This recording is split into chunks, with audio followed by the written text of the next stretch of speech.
நாம இப்போ தக்காளி தொக்கு செய்ய போறோம். அதுக்கு 2 கரண்டி எண்ணெய் விட்டுக்கலாம். எண்ணெய் காயட்டும். இஞ்சி கொஞ்சம் தட்டி வச்சுக்கோங்க. பூண்டு, வெங்காயம், கருவேப்பிலை, பச்சை மிளகாய் 1, தக்காளி ஒரு 4 தக்காளி பழம் எடுத்துக்கோங்க. இப்போ இது 2 பேருக்கு தேவையான தொக்கு ரெடி ஆகிடும். இப்போ நம்ம எப்படி செய்யறதுன்னு பார்க்கலாம். கடாயில் 2 கரண்டி எண்ணெய் ஊற்றிருக்கோம். இப்போ கடுகு உளுந்த பருப்பு 1/2 ஸ்பூன் போட்டுக்கலாம்.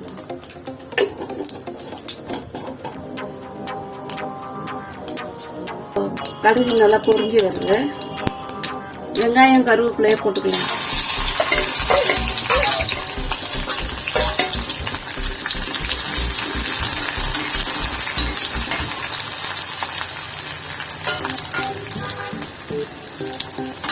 இப்போ பூண்டு போட்டுக்கலாம். பூண்டு, பச்சை மிளகாய் 1, இஞ்சி கொஞ்சம் தட்டி வச்சாங்க.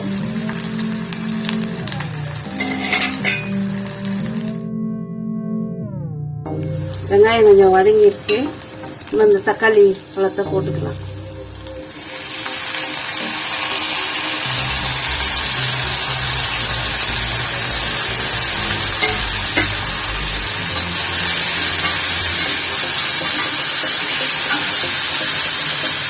இப்போ மஞ்சள்தூள் போடணும். மஞ்சள்தூள் கொஞ்சம், மிளகாத்தூள் 1 ஸ்பூன், குழம்பு மிளகாத்தூள் 1/2 ஸ்பூன் போட்டுக்கோங்க.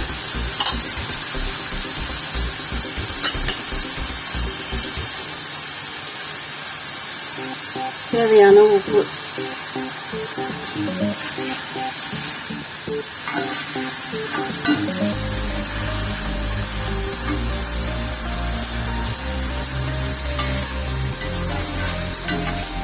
இந்த துக்கை பூரி சப்பாத்தி கூட வச்சு சாப்பிடலாம், இட்லிக்கு வச்சு சாப்பிடலாம், தோசைக்கு வச்சு சாப்பிடலாம், சாதத்துக்கு பிணைஞ்சி சாப்பிடலாம். நல்லா டேஸ்டியான தக்காளி தொக்கு. நல்லா வதங்கணும். நம்ம டிராவல் பண்ணும்போது இந்த தொக்குக்கு வெங்காயம் போடக்கூடாது. வெங்காயம் போடாம வெறும் தக்காளி மட்டும் போட்டு நல்லா வதக்கணும். நல்லா கொஞ்சம் இப்போ 2 கரண்டி எண்ணெய் ஊற்றணும் இல்லையா, 4 கரண்டி எண்ணெய் ஊற்றி நல்லா வதக்கணும். 1/2 கிலோ தக்காளிக்கு 4 கரண்டி எண்ணெய் கரெக்டாக இருக்கும். வதக்கி கொஞ்சம் மிளகாத்தூள், உப்பு, மஞ்சத்தூள் போட்டு எடுத்துட்டு போனீங்கன்னா 2 நாளைக்கு தக்காளி தொக்கு வச்சே சாப்பிட்டுக்கலாம். நல்லா இருக்கும்.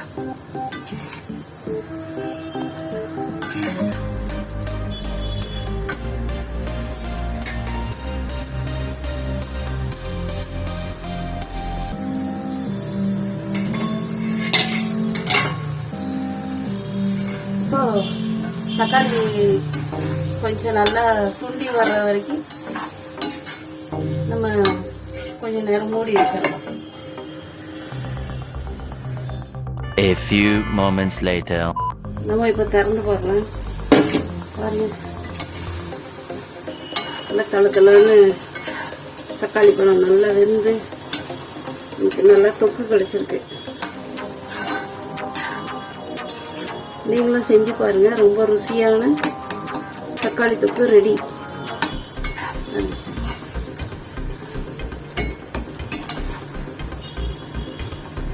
சுவையான தக்காளி தொக்கு நீங்களும் செஞ்சு பாருங்க. உங்களுக்கு ரொம்ப பிடிக்கும். எது கூட வேணாலும் வச்சு சாப்பிடலாம். டிஃபன் கூட, சாப்பாடு கூட எல்லாம் வச்சு சாப்பிடலாம். பிடிச்சிருந்தா லைக் பண்ணுங்க, ஷேர் பண்ணுங்க, சப்ஸ்கிரைப் பண்ணுங்க, கமெண்ட் கொடுங்க. தேங்க்யூ ஃபார் வாட்சிங்.